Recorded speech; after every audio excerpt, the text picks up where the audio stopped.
Tere! Siin Brüsseli või õigemini Strasbourgi päev Yana Toomiga, kuna ma salvestan seda videos Strasbourgi plenaarnädala viimasel päeval. Meil oli päris pingeline nädal. Pinge, kõik päevad tegelikult olid päris sellised stressirohked. Ka tänane neljapäevane päev, kuna täna parlament hääletas järjekordset umbusaldusavaldust Ursula von der Leyenile, mida parlament ei toetanud, mida mina isiklikult pean õigeks. Ma pole absoluutselt Ursula von der Leyeni, Kaja Kallase ega ka tervikuna Euroopa Komisjoni fänn, aga tänases olukorras jätta Euroopa Liit ilma juhtideta, ilma nii-öelda valitsuseta ei oleks väga tark samm, sest juba eile me andsime väga hea põhjuse nii hiinlastele kui ameeriklastele avada šampanjat ja pidutseda, kuna eile Euroopa Parlament saatis Euroopa kohtusse kurikuulsa Mercosuri lepingu. Selle asemel, et olla sellele vastu, lepingut ratifitseerida ja asuda lõppude lõpuks rakendama seda vabakaubandust, mille üle räägiti läbi 26 aastat, rohkem kui veerand sajandit. Ma pole näinud Eesti meedias väga palju kajastust Mercosuri osas, mis on kurb, sest tegelikult see on väga tähtis asi ja eelne käik, ma usun, et oli päris rumal Euroopa Parlamendi poolt. Aga no niimoodi toimib demokraatia. Häälte vahe kusjuures oli täpselt 10.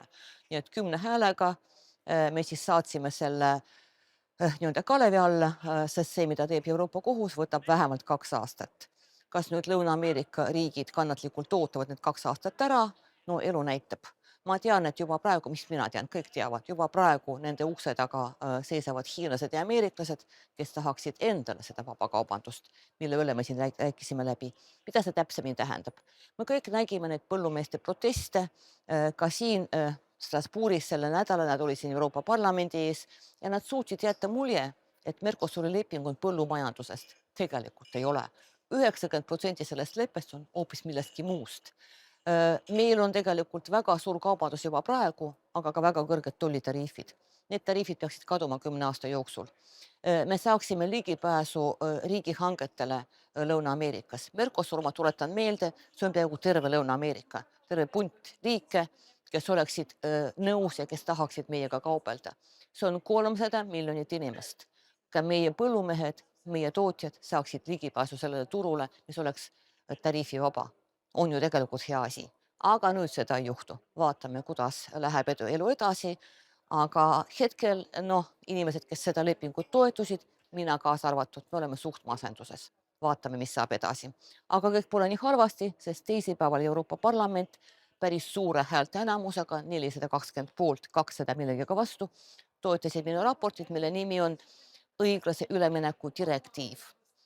Mul on väga hea meel selle üle, ma pean tänama Eesti kolleegi, kes raportit toetasid, need on siis Sven Mikser, Marina Kaljurand, Jüri Ratas ja Jaak Madisson. Ma tänan ka Urmas Paeti, kes raportit ei toetanud, mis on arusaadav, kuna ta on Reformierakonna ehk valitsuserakonna liige ja see erakond kuidagi ei saanud toetada raportit, mis selgelt ütleb, et me põrusime oma õiglase üleminekuga täiega, aga tema jäi erapooletuks. Vastuhääletus üks eestlane, kelleks on Riho Terras, ma saan aru isa tunnetest, kui sinu poeg on istuva valitsuse minister, no sa ei saa minna sellega vastuollu. Ja seal on veel üks asi, muidugi veel üks argument, mille Riho mulle välja ütles, on see, et liiga palju seadusandlust. Me peame vähem võtma vastu seadusi. See on minu meelest väga primitiivne, mitte ainult härra Terrase, vaid ka teiste kolleegide puhul arusaam asjadest, et niinimetatud simplification ehk lihtsustamine tähendab seda, et Euroopa Parlament lihtsalt istub 5 aastat ja mitte midagi ei tee. Sest kui me ei taha võtta vastu uusi seadusi, siis mu küsimus on, mille eest me saame raha. No siis lähme lihtsalt laiali või vähemalt jätame palga sinna, kus ta on, kui me ei tee tööd. Selle direktiivi puhul, selle mõte on see, et me peame me ei tohi lasta juhtuda sellel, mis on praegu sisse kodeeritud järgmise MFF-i ehk 7-aastase eelarveplaani, et sealt ei tule enam õiglase ülemineku rahastust. Mida see tähendab praktiliselt? See tähendab, et Ida-Virumaa piirkond enam Euroopa raha ei saa. Kuigi rääkida sellest, et meil toimus õiglane üleminek, oleks ikka väga rumal ja ülioptimistlik. Ei toimunud. Me kaotame väga palju töökohti, me kaotasime juba väga palju, kaotame ka edaspidi. Me pole loonud nende kõrvale või nende asemele uusi töökohti sellises mahus, nagu oleksime pidanud.